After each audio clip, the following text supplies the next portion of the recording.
cervix? So remember that your cervix is basically connected to your uterus, right? And everything is connected all the way to the fallopian tubes. So if you have a problem there, one of the biggest issues would of course be infertility, right? Because surgery, you might have to go through surgery where you do a hysterectomy, and that's a big problem, of course, for women who are within age, within life-bearing age.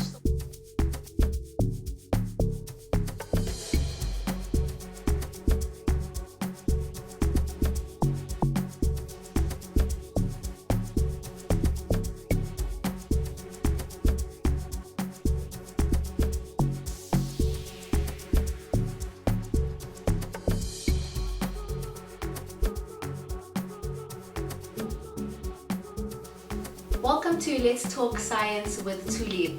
I'm your host, Thuli, and in this show we connect you, the people, to the science, because at the end of the day, like I always say, you are science, I am science. You're looking at me through science if you're watching on YouTube, and you're hearing me through science. The science is all around us, and I think it's important that we connect you to science and how relevant science is. So I host in my home scientists and engineers, and we talk about what they're using taxpayers' money for. What is this research about? How does it affect me? How does it affect you? And why should you care? And today I'm very excited to have as our guest Dr. Lungile Sitole. Welcome, Lungi. How are you doing? Well, thank you. Thanks for the invites. No, I would not invite you. I'm doing fine, thanks to you. That's great. Yeah. So today it's Let's Talk Cervical Cancer. Yes. And I think cervical cancer is really important, especially where women are concerned, right? Absolutely. What is it? All right, so let me explain cancer because a lot of people get it confused. So cancer is basically a pool of diseases, and it's linked to variable factors, lots of factors. It could be your diet, it could be genetics, it could be environmental factors, physical factors. But essentially, it's an uncontrollable growth of cells, and this happens in different areas of your body. Now, cervical cancer is uncontrollable growth of cells in the cervix, right? So these cells grow uncontrollably, and it's usually genetic mutations that take place. So when that happens, there are certain genes that stop working or they get overexpressed. When this happens... What do you mean by overexpressed? So it will overactivate. So the genes will work over time. How do genes work? Sure, totally. So basically, as we are made up of genes because we have DNA, right? This is all genes and we have different types of genes. So it's almost like communication, it's like communication channels. So everything in your body is like chemical processes, and there's communication that goes from one cell to another cell, or from one DNA strand to another strand, from one gene to another, and that's how chemical processes take place, and that's how cells grow in a normal situation. Now when it gets to cancer, these genes get disrupted. So there are 3 types of genes related to cancer, and I'll tell you their functions so that you understand what happens when they get disrupted. So you have oncogenes. Now these oncogenes basically regulate normal cell growth. Okay. So they ensure that your cells are growing normally. Okay. So your hair can grow, your nails can grow, so all the processes in your body can work. Can take place. Yes, like oncogenes. Yes, okay. Right? So it's like a flip switch. Okay. They switch on and off so that cells can work properly. Okay. Then you have tumor suppressor genes. These genes suppress any abnormal cell growth. Okay. So when they see that cells are growing abnormally, they will then come in and suppress it so that it doesn't form into a bigger tumor. And then you have mixed repair genes. So these genes will repair any damages that they will detect in your DNA, right? Okay. Any damages that they detect in cells or DNA, they will then repair it chemically. Why would cells have damages that need repairing?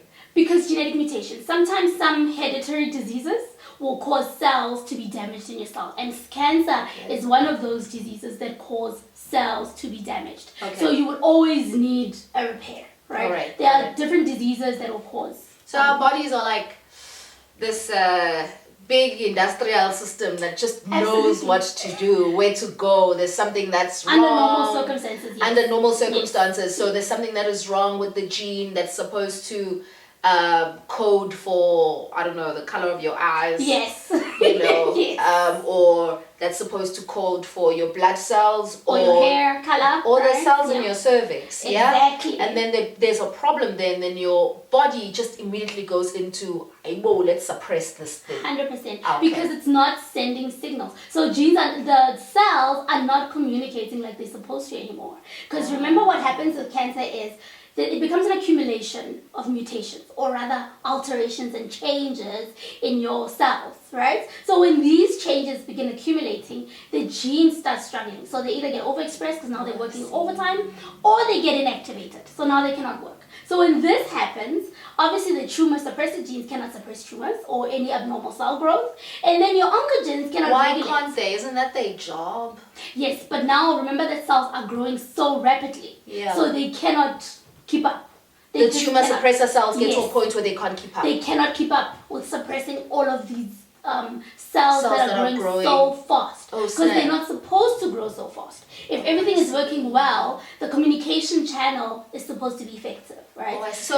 In other words, the tumor suppressor gene, right? Mm-hmm. So the tumor suppressor gene, it works all the time. Yes. And cells sort of communicate in ways where sometimes they sort of form little lamps with each other, and this is normal. Yes. And that's when the tumor suppressor cell gene comes in handy, because this is a normal meeting. Yes, of course. This is a normal meeting of cells, Yes.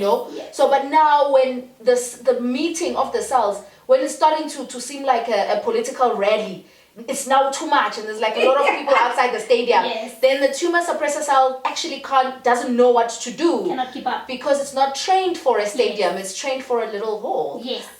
Okay. Because tumors will take place in your body sometimes, and sometimes they're benign, meaning they're not cancerous, right? Yeah. And the suppressor genes can still work. But like you say, once it gets to a point where the genes just cannot keep up with doing their job, then the tumor gets bigger and bigger, and in most cases it will become malignant, or rather cancerous. Okay. What happens in the cervix?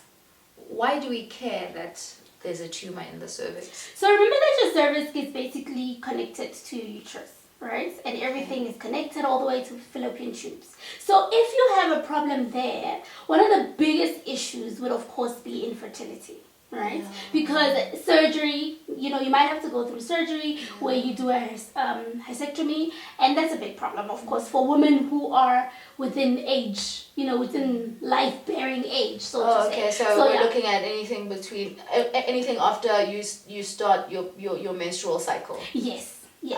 But cervical cancer is mostly prevalent between the ages of 35 and 44. Oh, right. Yeah, because remember that cancer is slow growth, if you think about it that way. Yeah. So it takes time. It might have started, because it's very difficult to track when it started or how it started. It might have started when you were a kid. It might have been a genetic mutation. Are cancers always slow growing? Or are they slow growing until they get to a point where they're just like, we are bombarding the system now, we're just going everywhere, then they go wild? They do go wild, especially if they're not detected early. So they can grow very quickly and begin to spread to other areas of your body. So are they like, if a person has cervical cancer, is there like something that happens in their body that they can say, I'm feeling slightly cervical cancerish? Well, that answer is a very tricky one. There are no signs and symptoms per se unless it's gotten to a place where it's bad, right? Oh, I see. Yeah, where it's bad. Then you will have vaginal bleeding, you will have vaginal discharge that shouldn't be there, you'll have abdominal pain, so you will start suffering all these. And sometimes people think it's endometriosis, and then you go to the doctor and you find out it's cervical cancer. Yeah. But that's usually at a later stage when it hasn't been detected early. Then that happens. And then is there some way to prevent it? Well, cervical cancer is actually caused by HPV, right? Which is the human papilloma virus. Okay. And the human papilloma virus, all women that are sexually active have probably had the human papilloma virus sometime in their lives. The interesting thing about it is it clears itself out naturally. Okay. When it doesn't clear because itself, our bodies are most. Yes. They're like working overtime. Amazing what the body does. Can do, yeah. So when it doesn't clear out like it's supposed to, then there are different types, right? There's a low risk HPV and high risk. So sometimes you get low risk that is related to genital warts, right? And that one is not disease causing, it's not cancer causing. And then you have the high risk HPV type. Those are then linked to the development of cervical cancer, yeah. And then, but HPV, you can't prevent it either. Not necessarily, but you can really reduce the risk, so to say, by delaying sexual activity, especially for young girls. Or if you delay, If you delay and you abstain. Because remember, it's like any other STD, right? Any other STD, you could be clean, your partner could be clean, but STDs can take place. And this is whether you're using a condom or without using a condom. Some STDs do go through because, actually there are different ways that people have sex, right? Absolutely. There's the oral and there's so many other factors at play before people actually put on a condom. And sometimes those factors can introduce certain things into you or the next person's body. But condoms do essentially provide a level of safety. But the best is just delay this thing until you're like 30. Especially young girls. Not 30. Not 30. You're taking it too far. But yes, delay, abstain. Also, get tested for get pap smears done. Because remember that there isn't a specific... What does a pap smear actually do? What's a pap smear? Yeah, so there isn't a specific test for HPV, right? Like HIV diagnostic test. We don't have that for HPV. So the only tests that are there are tests that kind of test the results of HPV. So when it's there, it will test if you have genital warts, then you know you had HPV, right? If you have... And genital warts present as like little... Yes, like cauliflower, right? Cauliflower. Yeah, they're like little worms. Yeah. They're worms and then they eventually form into like a little cauliflower. It's very disgusting. Really. In your pubic area. In your pubic area, yeah. All the way going down, And for women, it's very dangerous because it can go into your cervical lining. It can cause endometriosis. It can cause so many bad Is it things. prevalent? What's that? HPV? Genital warts. Yes. It's an STD, right? All STDs are really prevalent, especially in the sub-Saharans. Yeah, because of HIV as well, right? So that's another reason why I'm so passionate about cervical cancer amongst young women, because with sub-Saharan Africa, we have like a bad HIV burden. Huge burden, and it's not going away. Yes, we've probably parked it in the back because of COVID, but it's still there, right? It's not gone. So because of that, HIV positive women are more susceptible to HPV and as a result cervical cancer because their immune systems are slightly weaker than a negative person, yes. Okay, so Lungi, you're in the lab now. What exactly is the problem that you guys are trying to address where cervical cancer is concerned? So, all cancers really, not just cervical cancer, there's very limited treatment. The treatment that is there works, but it's very toxic. And the chemo. The chemotherapy. It results in quite a lot of side effects. And that's not the only treatment, there's surgery, right? But surgery also has its own problems. And surgery must be earlier. Must be very early because if it's in the cervix, it's detected early, you can still remove, right? Yeah. If it's in the breast, you can still remove the breast tissue. Chemotherapy is then used mostly for stage 4 cancer or stage 2 and 3 cancer because then those are a little bit later and they're not as localized as stage 1 or stage 0. Oh, okay. But chemotherapy is horrible. I have two my paternal grandmother died of lung cancer. My maternal grandmother, she's 85. She was diagnosed with breast cancer at 83. And she had to get surgery and chemo. And for somebody that old to be going through the pain of chemo, so chemo is just really horrible. It's horrible. But it works, in most instances it works. But the problem is has it gotten better as well over the years? Yes, that's where that's where we come in as well, right? It's the development of new drugs. So chemotherapy is a drug. Yes, so chemotherapy is basically a combination of drugs, right? Okay. That work in different ways. So it's a combination of a lot of drugs, and that's why it's like chemo. It's intense. It can be a drug you take, or it can be administered intravenously. Okay. So if in oncology hospitals, they have a chemo unit, and the people will go there and they'll sit there the whole day, and they'll have this intravenous drip going through their bodies, and it goes directly in. Okay. So and it goes everywhere. It goes everywhere to try and get rid of the cancer in all the places where it could have metastasized to. But now the problem is toxicity, right? It's very toxic. When you say metastasized, you mean the places that it would have jumped to. Yes. So from the cervical, from It the will move to cervix, your lungs, it'll move to maybe, your lung. yeah. So it's metastasized. Yes. So it Okay. has now grown to a different place, right? Okay. It's metastasized. That's difficult to treat because remember, each area of your body it has to be treated differently. Yeah. Right? Not everything can work. What works for the cervix may not work for the lung. Yeah. So chemo is really toxic and has detrimental side effects, but also drug resistance develops, right? Because think about it like HIV. HIV, the virus is very smart. Yeah. It's able to now evade treatment, Yeah. and that's how drug resistance develops. Cancer is the same way. So these cells are now able to evade these apoptotic inducers, which are the treatment, and grow in other places. They're like their own army, and They they really also are. have their own strategies Yes. to try and stay there because that's what they want to do. Exactly. They want to take over your whole Yeah. body. They want Absolutely. to grow and flourish inside you. So they develop strategies to hide and run away. 100%. And the weaker your immune system is, the more dangerous it is, right? Because they can grow rapidly. There's nothing that's fighting them. So they on their own. Yeah. So because of the toxicity and all these other things related to the current treatment, and because there is never really enough treatment, right? No, we there can't isn't. say we've reached the We must place have where this is options. it. We have to have options. So our research basically looks at screening different products, synthetic products and natural products, and see which ones have anti-cancer activity. What do you mean by natural products? So natural products are your plants, anything that Okay. grows in nature, Okay. right? Your curcumin that you use in your kitchen, Oh, your okay. rosemary that you use in your kitchen. So we try and source out natural products that we know have medicinal properties, and we test them against. General medicinal properties. Yeah, because some of them have been shown to have anti-cancerous properties for other types of cancers. Yeah. So we test them for cervical cancer and see if they'll be effective. Okay.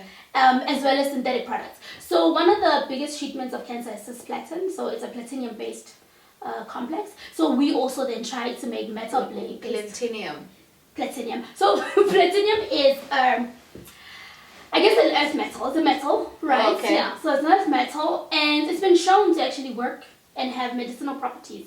And cisplatin was developed by taking into account from platinum, natural yeah. metal. Yeah. And how do you get the metal? If that's what's being used as the drug, how do you get the metal out of the system?